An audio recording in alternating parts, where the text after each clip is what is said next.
Gusto mo bang matutunan paano nga ba ituro ang letter sound ng mas mabilis at mas epektibo? Today, isi-share ko sa iyo kung ano yung mga secret recipes ko kung paano ko to ginagawa. So hi, I'm Mika and I'm a reading tutor and I've been tutoring since 2019. And I've already handled students, 3, 4, 5-year-old, and I was able to help them learn to read. So the first thing that I will give you as an advice para talagang mabilis mong matuturuan ng bata ng tunog ng mga alphabet is yung word na approach. So approach means paano mo ba siya ituturo? Kailangan ba serious, diba? Or kailangan may play? So syempre, alam naman natin ng mga bata, yung mga younger, talagang malilikot pa yan sila. Kaya, of course, gagamit tayo ng tamang approach and that is play-based learning. So, ang ibig sabihin nito, habang tinuturuan mo yung bata na magbasa ng letter sound, nakikipaglaro ka sa kanya. So, in that way, makukuha mo yung interest ng bata, mabibuild mo yung connection sa inyong dalawa and that is very important and talagang mag-e-enjoy yung bata habang nag-aaral. So, it's a win-win strategy kasi nag-enjoy ka, nag-enjoy siya, and mas nade-develop pa yung relationship niyong dalawa. Pangalawa na dapat mong tandaan sa pagtuturo ng letter sound is yung sequence. Ang ibig sabihin nito, hindi ka basta-basta magtuturo ng mga letters kung gusto mo lang. So, may tamang sequence dyan. For example, ang dapat uunahin mong ituro ay yung mga tunog na magkaparehas ang itsura. Example, letter S, letter M, letter O.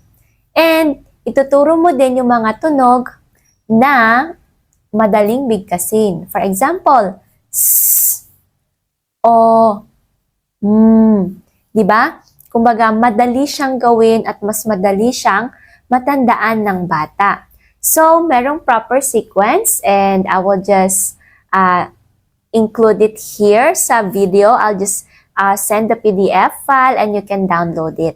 So, importante yan kasi kapag tinuro mo agad yung mahirap ang tunog, for example, yung letter Y, hindi siya ganon kadaling tandaan. Pero pag nagsimula ka dun sa madali mo na hanggang sa medyo mas mahirap, then mas matuturuan mo yung bata ng mas mabilis. Mas maganda yung magiging momentum.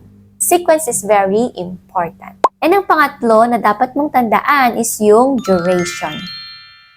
Paano mo ba malalaman kung kailan matututo yung bata? Kailan niya matututunan lahat yung letters from A to Z? So, magkakaiba yan.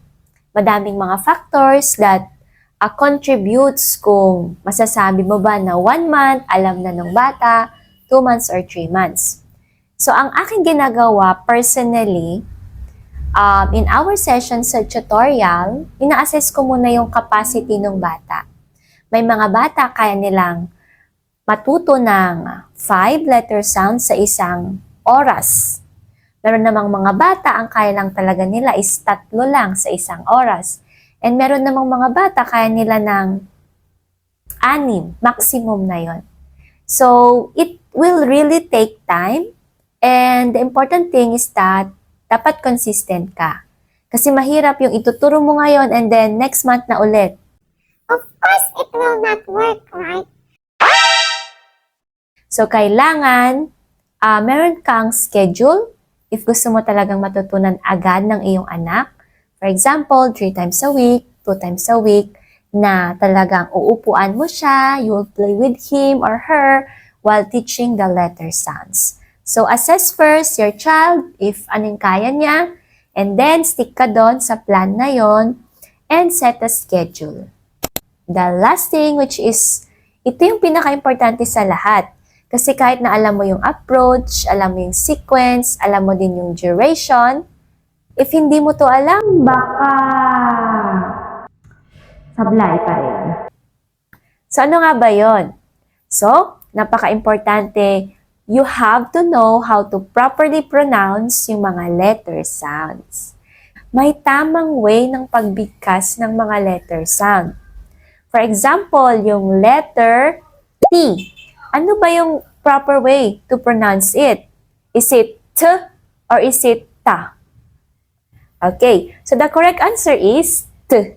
Pero kapag hindi mo alam and ang tinuro mo ay ta, so parang T, A, ta. Dalawang sound na yon and pinaghalo mo. So may confusion na agad sa isip ng bata.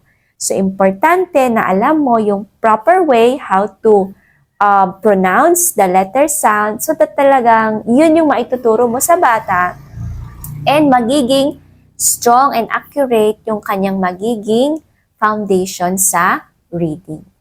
Alright, so I hope in watching this video, meron kang mga natutunan. And I just ask a favor, kindly click that subscribe button for more videos like this. Thank you!